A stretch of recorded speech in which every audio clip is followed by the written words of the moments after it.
একটা মামলা হলে শত শত বিএনপি নেতাকর্মীদের নাম ঢুকিয়ে দেওয়া হতো এবং তারপরে তাদের গ্রেফতার করা, জেলে রাখা। মানে মির্জা ফখরুল সাহেব তো বোধ হয় 5-6 বার এইভাবে মানে বিনা কারণের মামলায় গ্রেফতার হয়েছে।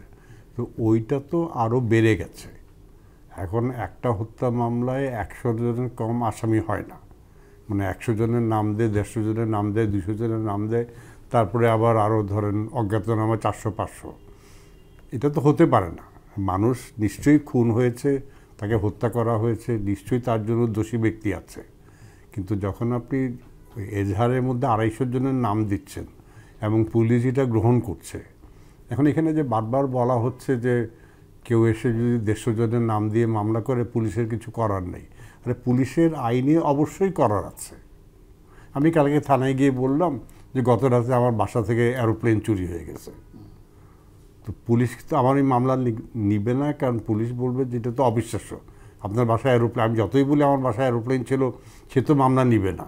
তো পুলিশেরও একটা প্রাথমিকভাবে একটা ঘটনা এইভাবে হয়েছে কি না ওইটা যাচাই বাছাই করার ক্ষমতা পুলিশকে দেওয়া হয়েছে, আইনে দেওয়া হয়েছে। কারণ পুলিশও গত 15 বছর আইন অনুযায়ী তো চলে নাই, তো এখনও আইন অনুযায়ী চলছে না। আর ফলে এই যে মানে এখন আমরা জামিন বাণিজ্য বা এই যে এইসব মামলায় নাম দিয়েছি, টাকা দিলে নাম তুলে নিব, এগুলো তো আমরা অহরহ দেখছি। ফলে কিন্তু এখন ধরেন এই যে পুলিশ একটা মামলায় কাউকে গ্রেফতার করলো, ওর যে একটা গ্রহণযোগ্যতা, ওই গ্রহণযোগ্যতা তো শেষ হয়ে গেছে। এখন তো মানে তোমাকে গ্রেফতার করে গেছে কেন, লোকে হলো তুমি ম্যানেজ করতে পারো নাই, পুলিশকে ম্যানেজ করতে পারো নাই, বা যে এজাহার দিয়েছে তাকে ম্যানেজ করতে পারো নাই। এইটা যে এইভাবে তো হতে পারে না। কিন্তু এই যে জিনিসটা যে ভেঙে গেছে, আমি জাস্ট একটা উদাহরণ দিলাম দিচ্ছে, এই জিনিসটাকে ভেঙে গেছে। এখন পুলিশকে এই পুলিশকে দিয়ে আপনি রাতারাতি তো 1 লক্ষ পুলিশকে নিয়োগ দিয়ে তাদের ট্রেনিং করে ভালো করতে পারবেন না। কিন্তু এখন যে এই জিনিসটা ভেঙে পড়েছে, এটা ঠিক করতে আমাদের বহু সময় লাগবে এবং বহু বছর এই নিরপরাধ লোক, মানে এখন আমাদের তো কারোর নিশ্চয়তা নাই যে কার নামে কোথায় কে মামলা দিয়ে দিচ্ছে। মানে আগে ধরেন মামলা দেওয়ার একটা অপরাধ ঘটলে 2 দিন 3 দিনের মধ্যে মামলা দায়ের করতে হতো, কারণ আইনে ধরে নেওয়া হতো আপনি যদি 2 মাস পরে মামলা দায়ের করেন তাহলে আপনি আপনার ওই কাকে ফাঁসাবেন, কে আপনার শত্রু, ওইসব চিন্তাভাবনা করে এটা একদম মানে এটা মানে অপব্যবহার করার জন্য। কিন্তু এখন তো সব মামলা 2 মাস 3 মাস পরে হচ্ছে।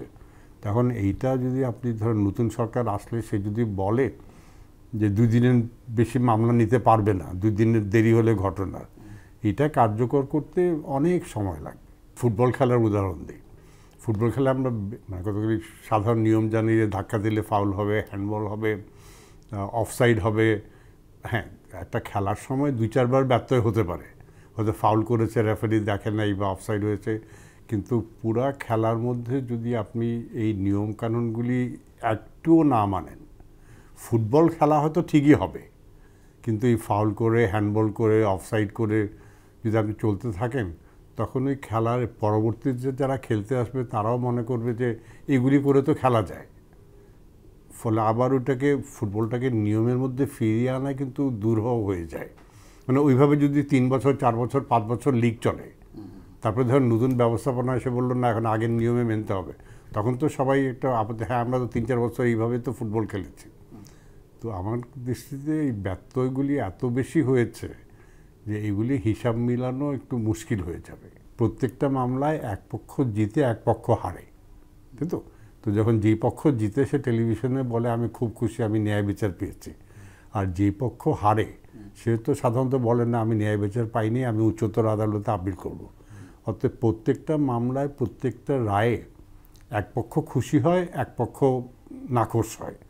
তখন বিচারকদের যদি এইটা চিন্তা করে রায় দিতে হয় তাহলে তো এটা রায় হবে না।